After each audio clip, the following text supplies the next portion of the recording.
그렇게 되면 이제 화석연료의 중요성은 뭐 말할 필요도 없겠네요. 그렇죠. 예. 그래서 화석 연료를 이제 보는 시각을 하나 소개를 드리려고 합니다. 제가 네. 지금 이 표에서 비교를 좀 해놨거든요. 네.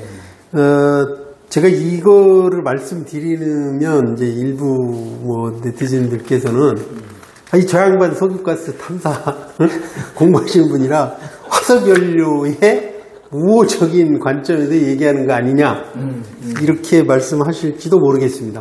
그러나 저는 이제 최대한 객관적으로 기술적인 관점에서 드리는 말씀이니까 이런 정보를 가지고 사고를 하자 이거죠. 합리적으로. 그렇지.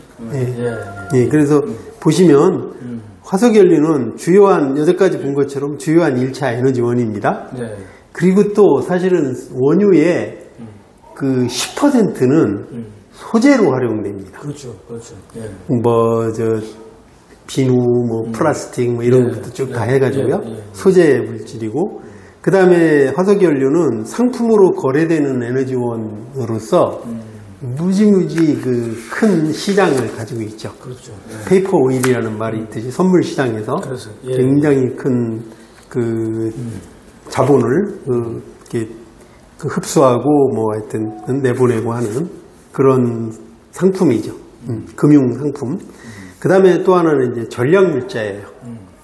그렇죠. 석유가 없으면 이게 군사적으로 보면 비행기, 탱크, 여러 개는 자주포 이런 거, 함정 이런 거 다 움직일 수가 없으니까요. 그래서 전략 물자라는 관점도 또 우리는 잊어버리면 안 됩니다. 그렇죠. 예. 그리고 또 하나 화석연료는 주요한 세원이에요. 그렇죠. 이건 이제 다음 그래프에서 보여드릴 건데, 이 그러니까 화석연료를 우리가 활용하지 않는다. 그러면 그 많은 세금을 다른 데로부터 얻어야 됩니다. 그렇죠. 그 충당을 해야 될 거 아닙니까? 네네. 그래서 R이 100이 제가 100% 사기라고 하는 말은 뭐냐면, 여기 이제 신재생 에너지 쪽 보세요. 보면은 화석연료는 세원인데 신재생 에너지는 세금을 쓰는 에너지예요. 보조금을 받잖아요. 보조금 줘야 되니까? 예. 그래서 R이 100이 되려면 화석연료가 내는 세금을 신재생 에너지가 내줄 수 있을 때 가능합니다. 보조금 지급을 하지 않고 시장에서 오히려 수익이 나서 그걸 세금으로 내줄 수 있을 때 그런 시대가 쉽게 오겠냐고요. 그 다음에 이제 신재생 에너지의 약점은 뭐냐면 전기만 생산합니다. 전기만. 그렇죠. 그것도 기술적으로 얘기하면 직류전기만 생산해요. 직류전기. 우리가 쓰는 전기는 교류잖아요. 그래서 신재생 에너지에서 태양광도 그렇고 풍력도 그렇고 생산하면 교류로 바꿔줘야는 인버터라는 거를 달아야 돼요. 에너지는 한 번 이렇게 옮겨갈 때마다 효율이 떨어지거든요. 그러니까 만약 인버터 거치는 동안의 효율이 들어갈 때 80, 나올 때 80이라고 하더라도 두 가지 과정이 겹치면 64%만 쓰는 거예요. 그러니까 엄청 효율이 떨어지죠. 거치면서 로스가 너무 많아지는 거죠. 굉장히. 경제성도 떨어지죠. 그 다음에 이제 제일 밑에 보면 화석연료는 온실가스를 배출하죠. 이게 이제 약점인 거고요. 그렇죠. 이 문제를 어떻게 극복할 거냐가 에너지 전환의 핵심적인 과제일 수 있고요. 그 다음에 신재생 에너지 그 밑에 보면 이제 그 특징이 있죠. 안 좋은 부분, 제일 밑에 부분은 양쪽 다 부정적인 요소들입니다. 그렇죠. 신재생 에너지는 간헐적으로 생산되고, 그잖아요. 태양광은 그렇죠. 밤에는 안 되고, 구름 낀 날 안 되고, 비 오는 날 안 되고. 그 다음에 그게 전기를 생산하더라도 불규칙해요. 하루 종일 똑같은 양으로 나오지 않는다고요. 바람도 마찬가지, 풍력도. 그 다음에 그러다 보니까 전기라는 건 빛의 속도로 움직이고 생산 즉시 소모되지 않으면 없어지는 에너지거든요. 이 전기는 보관이 어려운 게 이제 단점인데 그러다 보니까 신재생 에너지 설비가 이렇게 생기면 그 설비에 준하는 이 백업 발전소를 세워야 돼요. 근데 백업 발전소를 언제 쓸지 모르니까 직원도 있고 설비도 계속 유지 관리를 해야 돼요. 아니 그럴 바에 신재생 에너지 없이 발전소를 아예 돌리는 게 낫지 않냐는 게 제 관점이에요. 이런 비용까지 치면 신재생 에너지가 경제성을 갖기가 대단히 어렵습니다. 지금 이 환경에서는 지금은 어렵다. 어쨌든. 예. 뭐 나중에 또 획기적인 기술 발전이나 기타 여러 가지 등등 경제성 조건이 또 달라지면 모를까. 근데 지금은 그렇군요. 네. 그 다음에 또 신재생 에너지도 지역적으로 굉장히 편제돼 있죠. 그렇죠. 바람 잘 부는 동네 나라가 있고요. 맞아요. 태양빛이 좋은 남쪽 나라가 있고 그런 것처럼. 그런데 이건 단위 면적당 생산할 수 있는 에너지의 양이 적기 때문에 규모가 굉장히 커야 됩니다. 그렇습니다. 넓은 땅을 필요로 해요. 어쨌든 넓은 바다에 수많은 풍력 발전기를 설치해야 되고 이런 문제가 있거든요. 유지 보수도 그렇죠. 만만치 않죠. 많은 비용이 들어가고 인력도 그 풍력 블레이드 같은 경우는 해상 풍력 발전소요. 고장 나면 이제 그 덴마크나 이런 데 기술자들을 불러야 되거든요. 그 비용이 만만치 않다고 들었습니다. 예, 그렇군요. 그 다음에 또 하나는 이게 넓은 지역에 넓게 펼쳐서 설치를 해야 되니까 태양광 막 패널을 막 뭐 이게 한 20평 설치해가지고는 감당이 안 되잖아요. 그렇지. 뭐 수천 평, 수만 평을 해야 되는데 그러다 보니까 그 설비 기자재에 많은 그 소재가 들어가요. 철, 뭐 이렇게 시멘트 이런 것들이 많이 소모된다고. 그래서 실제로 보면 이 일반 화석연료나 이 대비해서 나중에 이제 요 얘기 신재생 에너지 할 때 구체적인 자료를 보여드릴 텐데 신재생 설비를 할 때 필요한 광물 자원 이게 엄청 많아요. 거의 뭐 10배 이상 들어갑니다. 그러니까 그 신재생 에너지는 에너지 원만 그 돈이 안 들어가지 설비를 갖추는 데는 훨씬 많은 돈이 들어가고 그 광물 자원들을 채굴해서 가공해서 그 부품으로 만들 때까지 드는 이산화탄소 발생 양을 치면 이게 과연 친환경적인지 그 부분에 대해서는 아무도 얘기를 안 해요. 그러니까 이제 이 사기라고까지 이제 강하게 말씀하신 거를 보면 이제 그 부분에서 이해가 되는데 앞에 거는 다 약한 건 다 빼버리고 앞에서 딱 나온 거 야 요것만 딱 신재생이다 깨끗하다 이렇게 그래서 제가 이제 주장하는 게 우리 정부에서 그 신재생 에너지가 정말 친환경적인지 그 정밀하게 물리학자나 이제 공학자들을 동원해서 전주기 이산화탄소 배출 그거를 평가를 해야 돼요. 저는 그거를 강력하게 원하는데 아무도 그거에 대해서 선진국에도 그 정치가들이 오염돼가지고 그 부분에는 관심이 없어요. 전주기 평가 이게 필요하거든요. 이게 정말 이산화탄소 줄여주는 에너지야? 그걸 생각하셔야죠. 전기자동차? 그래 그 배터리 만들 때까지 들어간 에너지까지 다 치고 전체를 다 예. 평가를 거기서 발생되는 모든 걸 다 평가를 해야 되는데 그런 건 다 빼버리고 나중에 일정 부분만 하니까 야 이게 그래서 제가 요 강의에서 이 강의는 아니고 하여튼 그 대담에서 꼭 그 강조해 드리고 싶은 게 전주기 평가를 하자. 이산화탄소, 신재생 에너지 각각에 대해서 전주기 평가를 하자. 그런 예가 있느냐? 있어요. 예전에 노르웨이에서 중국산 태양광 패널은 신재생 에너지의 기자재로 인정을 안 했어요. 왜 인정을 안 했냐면 중국에서 태양광 패널을 만들 때 쓰는 전기가 석탄 태워서 얻은 전기로 만드는 생산품이기 때문에 이 기자재는 신재생 영역에 넣을 수가 없다. 명쾌하지 않습니까? 그러네. 근데 애석하게도 그 논리가 널리 퍼지지를 못했어요. 근데 저는 그 필요하다고 봅니다. 어쨌든 국민도 똑똑해야 되지만 예. 기대를 별로 하고 싶지는 않지만 세계 각국의 정치인들도 그렇죠. 똑똑해져야 되는데 얘네들은 항상 문제가 뭐냐면 표에 달려가지고 입에 바른 소리 해놓고 표 긁을 생각하지 실제로 이게 옳고 그름 판단을 안 하거든요. 이게 제가 정치 벌레라고 합니다. 그렇군요. 그 다음에 또 하나는 이제 나중에 한번 더 설명을 드릴 텐데, 이 ROI라고, ROI가 Return on Investment, 투자 수익률인가 그거잖아요. 근데 이제 에너지, 이 ROI가 있어요. 이게 에너지를 1 넣어가지고 획득하는 에너지가 얼마나 되는가. 과거에 이제 석유가스 탐사할 때 쉬울 때는 이게 한 100 정도 됐어요. 그러니까 1만원 에너지를 넣어가지고 100만원 에너지를 생산했었거든요.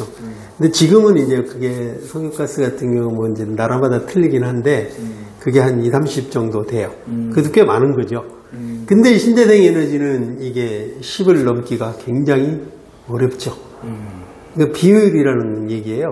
그래서 이거를 우리가 감당할 건지 이거는 합의가 필요하고 합리적으로 사고하고 아까 말씀하신 대로 사실 팩트에 기반해서 판단을 하는 그런 관점이 필요하다는 거죠. 이게 여러 가지 문제가 있네. 회수율 자체도 이렇게 낮은데 투자 대비 회수율이 이렇게 낮은데 실제로 문제점들은 또 많고 그렇다고 해서 과연 말 그대로 신재생 에너지냐 하면 이게 또 전 과정을 보면 전 공정을 보면 이게 이제 만드는 과정에서 이제 또 이건 오히려 더 화석연료보다 더 많은 배출을 할 수가 있죠. 모순점도 있었네요. 어렵긴 합니다만 어쨌든 새로운 거 저도 배웠습니다. 아까 좀 설명을 좀.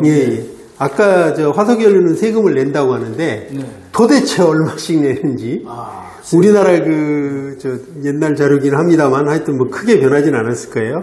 이 표를 보시면 개별 소비세, 교통, 에너지, 환경세, 교육세, 주행세 이렇게 여러 명목으로 휘발유, 경유, LNG, 유연탄에 이렇게 붙어 있거든요. 전력에는 안 붙어 있어요. 근데 전력도 요새는 이제 환경 기후 기금인가 뭐가 붙어 있습니다. 그건 빼놨는데 어쨌든 화석 연료만 보니까 전력은 이제 화석 연료 2차 에너지니까 여기 좀 뺐습니다. 그 유류세 계율을 보면 그 아래 표를 보세요. 거기 보면 제일 오른쪽에 세금의 퍼센티지가 나와요. 부가세 10%. 해가지고 그 휘발유 같은 경우는 54.6%가 세금이고요. 경유가 45.9. 밑에 표입니다. 지금 밑에 표. 빨간색을 보시죠. 그 LNG 부탄이 29.7%. 그 우리나라만 이렇게 많이 내느냐? 그렇지 않아요. 다른 나라도 그래요? 다음 그래프를 보시면 다른 나라도 마찬가지입니다. 여기에서 그 뭐 영국, 이태리, 뭐 독일, 프랑스 이렇게 쭉 있지 않습니까? 오른쪽에 그 파란 부분, 그 부분이 원유 가격이에요. 그러니까 이건 산유국이 가져가는 몫입니다. 파란색 산유국 거. 그러니까 여러분들이 생각할 때 원유 팔아서 막 기름값 비싸니까 산유국들이 엄청 돈 벌을 것 같은데 사실은 산유국 입장에서 보면 불만이에요. 그러네. 진짜로 기름으로 아니면 가스로 돈 많이 버는 집단은 어디냐면 각국 정부라는 거예요. 정부네. 텍스. 여기 이 빨간 거네. 빨간 부분. 근데 정유회사 마진은 그 중간에 분홍색 부분이에요. 별로 크지 않아요. 여러분 이거 지금 표 이게 재밌습니다. 이거. 이 자료는 어디서 나오냐면 오펙에서 나온 자료입니다, 이게. 오펙에서 가만히 보니까 산유국들이, 아니, 우리는 원유가 올라올 때마다 욕먹는다, 이거야. 근데 실제로 돈은 정말 많이 차지하는 데는 정부야. 왜 정부를 뭐라고 안 하고 우리만 뭐라고 하느냐. 그 차원에서 만든 자료예요. 이거 세금에서 어느 정도 깎으면 되겠구만, 이게. 그 미국하고 캐나다만 정부가 가져가는 몫이 상당히 적죠. 그래도 미국만 해도 그래도 22%예요. 5분의 1을 정부 몫이에요. 근데 그러면 우린 너무 세다 이거. 다른 나라 보면 우리보다 더 높은 나라 많지 않습니까? 다 64 뭐 이렇게 쭉 되는 나라들도 있어요. 우리나라 기름값이 왜 비싼지 이제 이거 보면 딱 알겠네. 아이고, 기름도 한 방울도 안 나오는 나라 기름 아껴 쓰자가 아니라 정부 세금 좀 줄이세요. 물론 이제 쓰실 게 많겠지만. 오늘 재밌네, 이것도.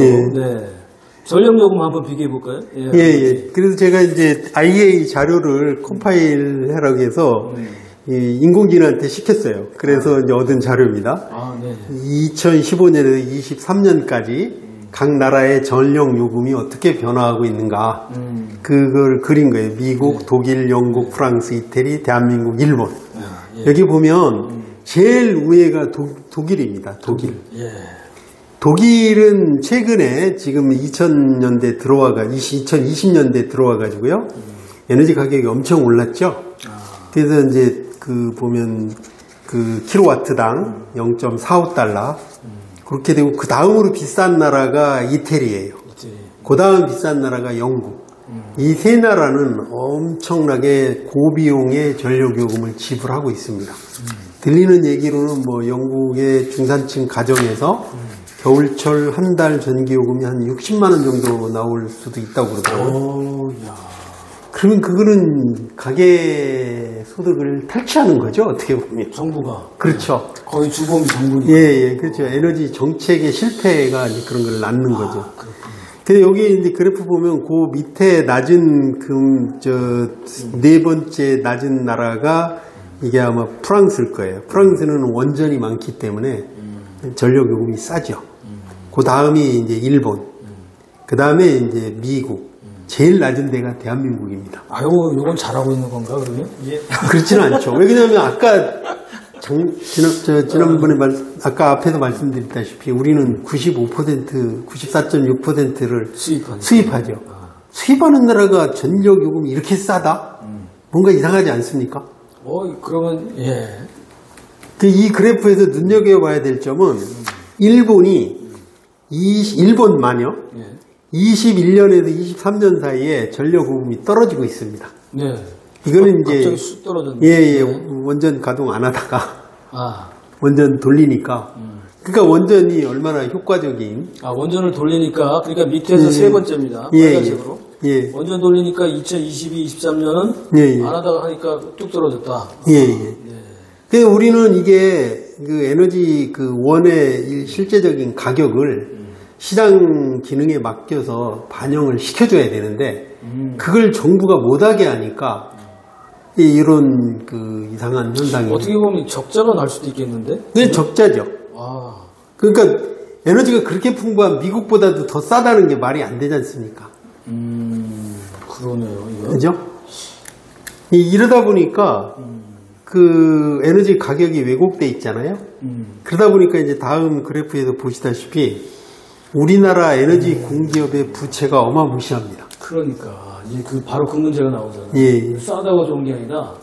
그럼 이게 결국은 공기업이면 정부 돈 잡아먹는 거거든요. 여기서. 그렇죠. 그럼 자기들끼리 이쪽 걸 이쪽으로 옮겨놓고 나눠먹는 건데 그러면 이렇게 되면 이제 정상적인 정책이 갈 수 없다는 거죠. 없죠.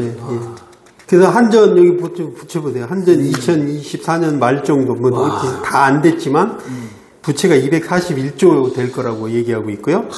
가스공사가 54조, 석유공사가 26.5조.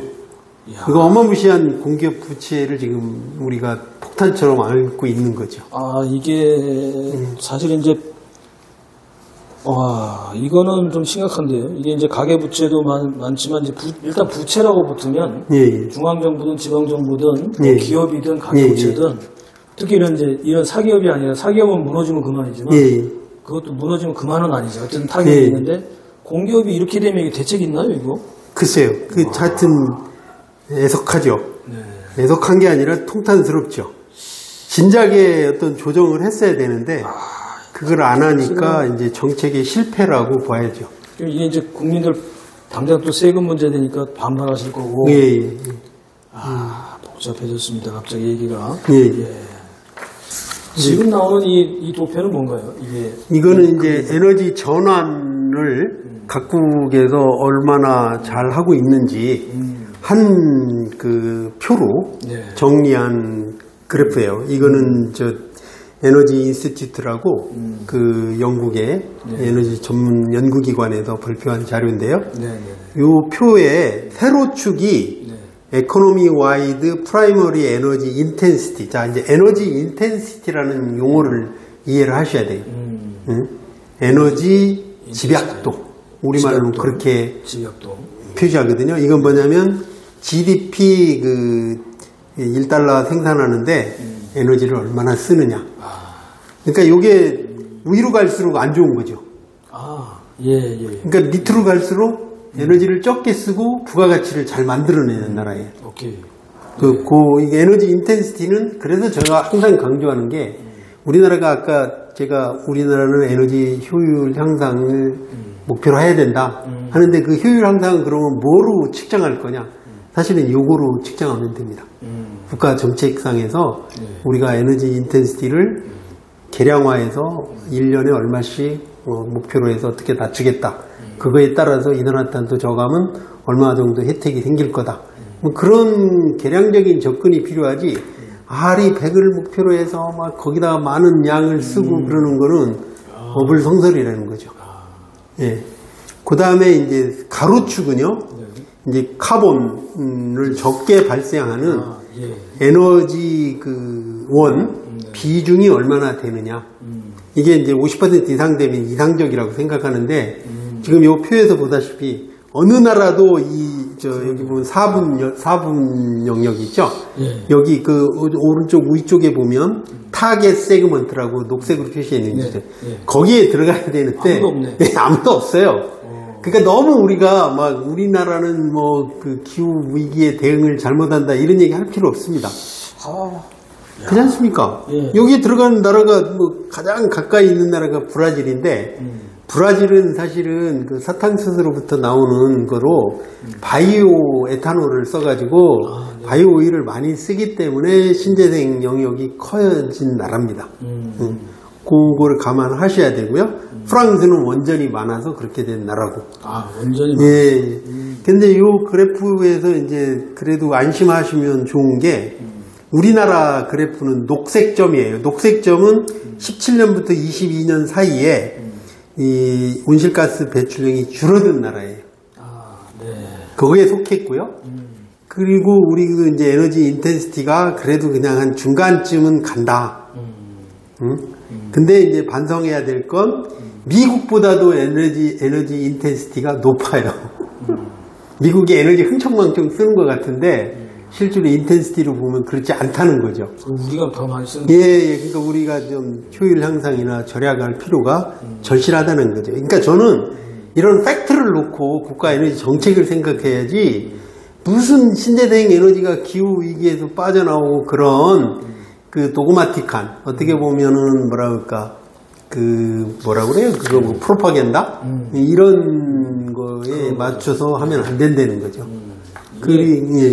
정치적 구호로 경제 분야에 특히 중요한 어느 이슈가 그렇게 가버려서 선전선동에 프로파간다로 그냥 가버리면 도구로 돼버리면 이게 이제 이런 문제들이 생기는 거죠. 이게 참. 그래서 우리나라가 뭐 그냥 안심할 수준도 아니고 그렇다고 너무 비관할 수준도 아니라는 거예요.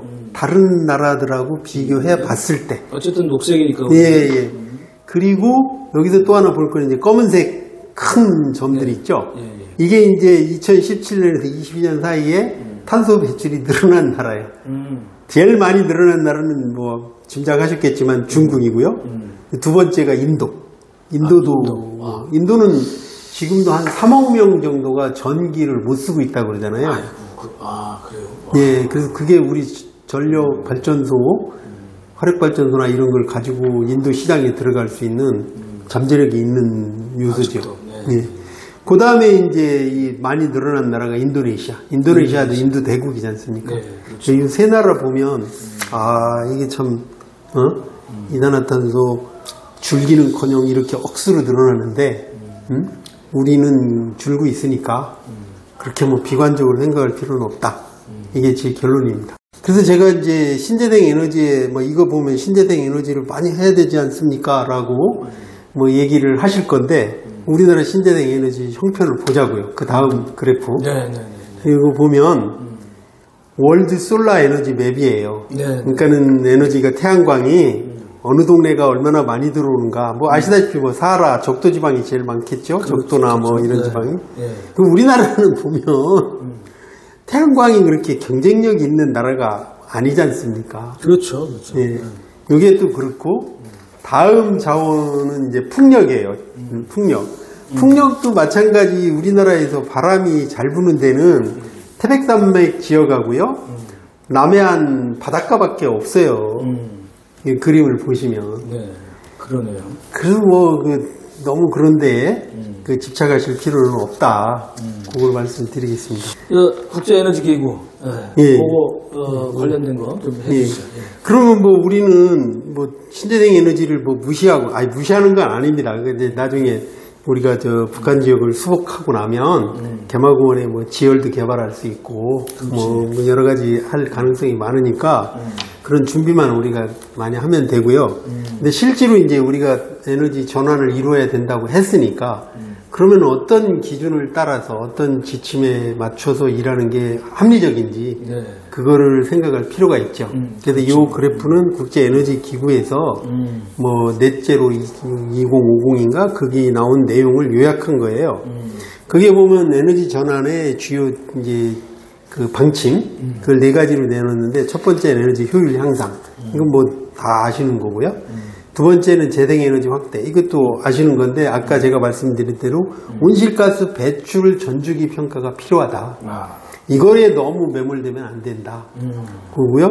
그 다음에 전기와 촉진. 그러니까 이게 화석연료, 온실가스 배출이 이게 이 화석연료를 태워서 많이 생기니까 될 수 있으면 전기를 활용하면 그게 좋지 않을까. 그런데 이 지침은 우리한테는 해당이 안 됩니다. 왜 그러냐면 우리는 이미 1989년인가 99% 전국 전력망이 다 깔려서 전화 사업이 종료가 됐잖아요. 그렇죠. 예, 그러니까 이 부분은 그렇게 크게 우리한테 해당 사항이 없는데, 단지 이제 여기 밑에 전기차 보급하고 히트펌프 사용이 있는데, 네. 히트펌프에 대해서는 나중에 이제 중요한 그 효율 향상 수단이기도 하니까 다시 설명을 드리기로 하고요. 그 다음에 이제 IEA에서 에너지 전환할 때 강조하는 게 기술 혁신입니다. 기술 혁신. 수소라든가 탄소 포집 활용이라든가 그 다음에 이제 화석연료를 많이 쓰는 제철이라든가 시멘트 산업. 그러면 이제 제철 같은 경우는 수소를 써서 수소 환원법으로 바꾸라든지 이런 여러 가지 기술 혁신이 필요해요. 근데 이거는 단기간에 해결되는 게 아니잖아요. 그래서 장기적으로 관심을 갖고 R&D 예산을 투입하면 될 거라고 생각해요. 근데 저는 신재생 에너지 부분에 신재생의 비중이 굉장히 적잖아요. 네네. 그거에 맞춰서 투자를 진행했으면 좋겠어요. 예산 배정을. 네. 너무 왜곡돼 있어요.